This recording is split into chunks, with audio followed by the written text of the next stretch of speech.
Marjorie and Dale sat down with a retirement calculator last spring, typed in the amount they spend every year, and divided it by 4%. The number that came back made Dale set his coffee down. Nearly $1.8 million.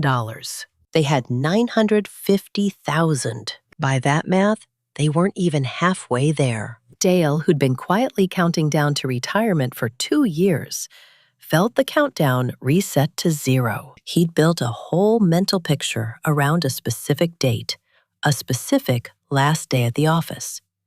And in the space of one division problem, that date disappeared into an unknown number of extra working years. Marjorie's first instinct was to quietly blame the plan itself. Maybe they simply hadn't saved aggressively enough over the years. Maybe they had made the wrong investment choices somewhere along the way without realizing it. That's usually where this story ends. A couple quietly assuming they did something wrong, when the tool they used to check their work was the part that needed checking. Here's the strange part. That calculation wasn't wrong exactly. It was just answering a different question than the one Marjorie and Dale actually needed answered. Today we're going to take that same simple rule of thumb, the one that hands so many people a number that feels impossibly out of reach, and show you the 2 pieces of information it quietly leaves out. Pieces that, once you add them back in, can change the answer by hundreds of thousands of dollars without anyone saving a single extra cent. I'm Helen. By the end of this video, you'll understand why the 4% rule is a fine starting point and a genuinely misleading finish line.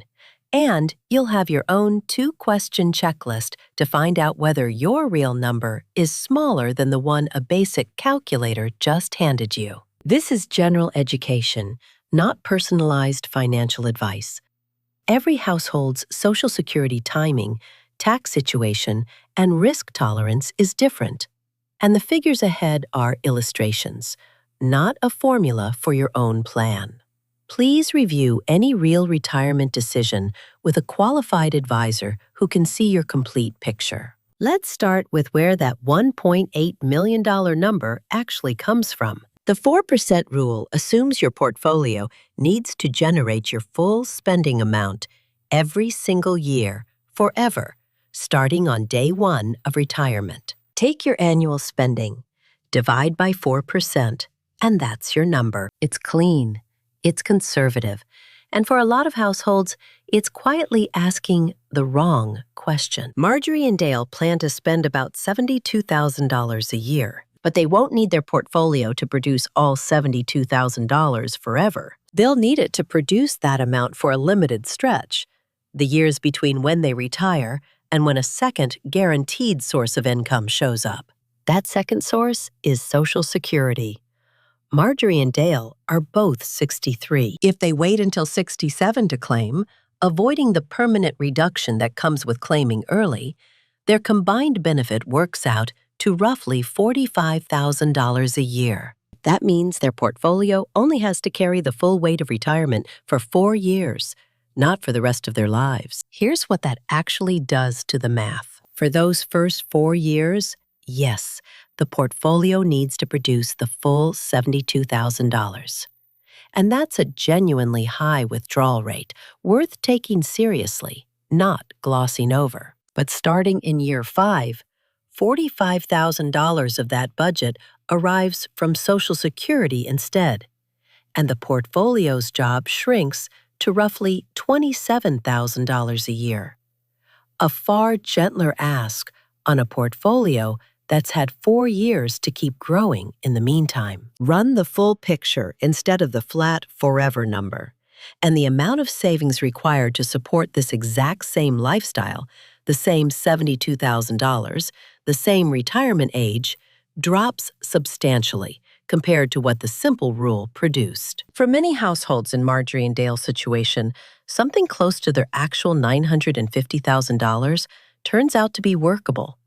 Not because they're taking on more risk, but because the naive calculation quietly assumed they'd fund retirement alone, forever, when Social Security was always going to show up and take over part of that job. Put another way, the simple rule priced Marjorie and Dale's entire retirement as if every single year demanded the same 80% withdrawal rate as those first 4 years. In reality, only about a quarter of their retirement timeline, the bridge years, actually needs that intensity. Everything after age 67 settles into a withdrawal pace that's genuinely sustainable over a long retirement, not a number that quietly assumes the worst forever. That's the first thing the simple rule leaves out.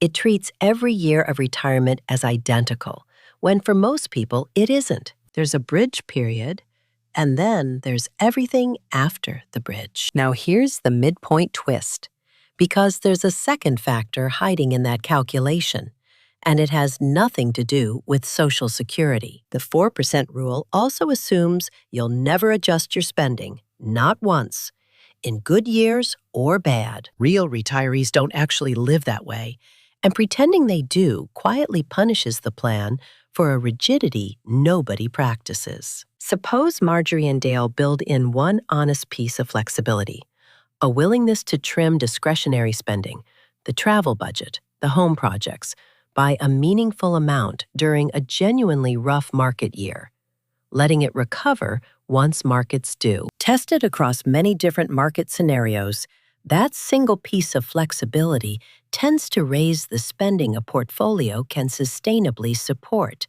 often by a noticeable margin, without changing the savings, the Social Security, or anything else about the plan. To be fair, this isn't free. If you build a plan assuming you'll flex your spending in bad years, you have to actually be willing to do it when the year arrives. A plan that assumes flexibility on paper but panics or refuses to adjust in practice isn't really safer. It just looks safer on a spreadsheet. People who've lived through their first rough retirement year tend to say some version of the same thing.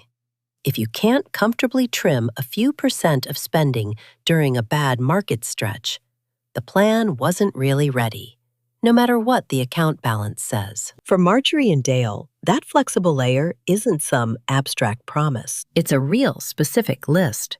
The annual trip they'd shrink to a long weekend, the kitchen remodel they'd push back a year, the gifts to grandchildren they'd trim without eliminating. Naming that list in advance while the market is calm is what makes the flexibility real instead of theoretical. Nobody makes a calm, rational spending decision in the middle of a frightening headline. They make it months earlier at a kitchen table, deciding in advance what's negotiable and what isn't. So where does that leave Marjorie and Dale?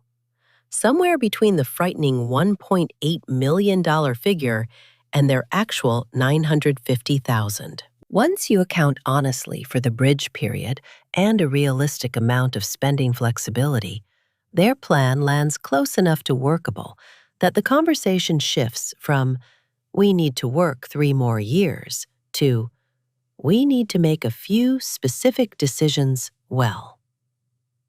Let's be fair to the simple rule for a moment, because none of this means 4% is useless, or that everyone's real number is secretly smaller than they think. If you don't have a second income source, like Social Security or a pension arriving later, if your spending has almost no flexibility because it's mostly fixed costs, like housing and healthcare, or if you're retiring decades before any bridge income begins, the simple rule's assumption of forever all at once is closer to your actual reality.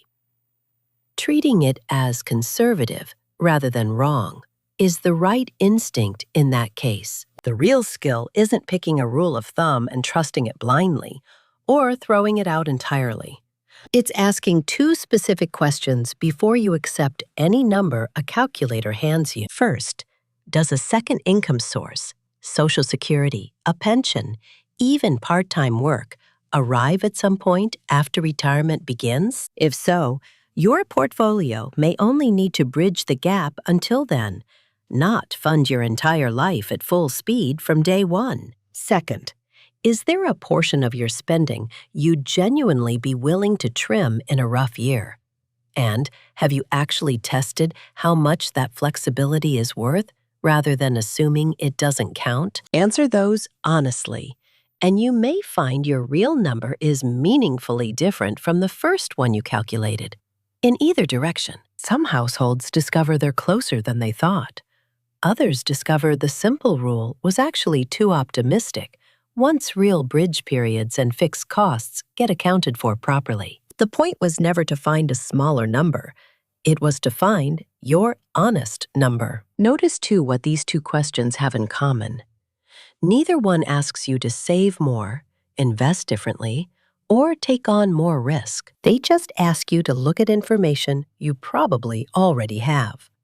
Your Social Security statement, your own honest sense of what you'd trim in a bad year. The 4% rule can't see either of those things because it was never designed to. It's a single, blunt starting point, meant to be refined, not a verdict meant to be obeyed. Marjorie and Dale didn't quit their jobs the week they redid the math. They still went in Monday, but the conversation at home changed almost overnight. Instead of chasing a figure that felt permanently out of reach, they started asking better questions. When should we actually claim Social Security? How much of our spending is truly flexible?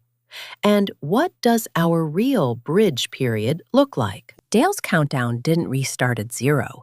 It just became a countdown to something specific instead of something vague. A retirement number was never supposed to be a wall you either clear or don't. It's a picture of a whole plan built from pieces that arrive at different times, in different amounts, with different amounts of give. Treat it like a wall, and you may work years longer than you actually need to. Treat it like a picture, and you can finally see the retirement that was there all along. That shift from a single frightening number to a fuller picture is often worth more than any extra year of saving. It's the difference between a plan that controls you and a plan you actually understand. If you've ever run your own numbers through a simple rule like this, did the answer feel impossible? Or did it feel about right? Tell us in the comments below and subscribe to Quiet Wealth After 50 for more honest, practical conversations about money, independence, and peace of mind after 50.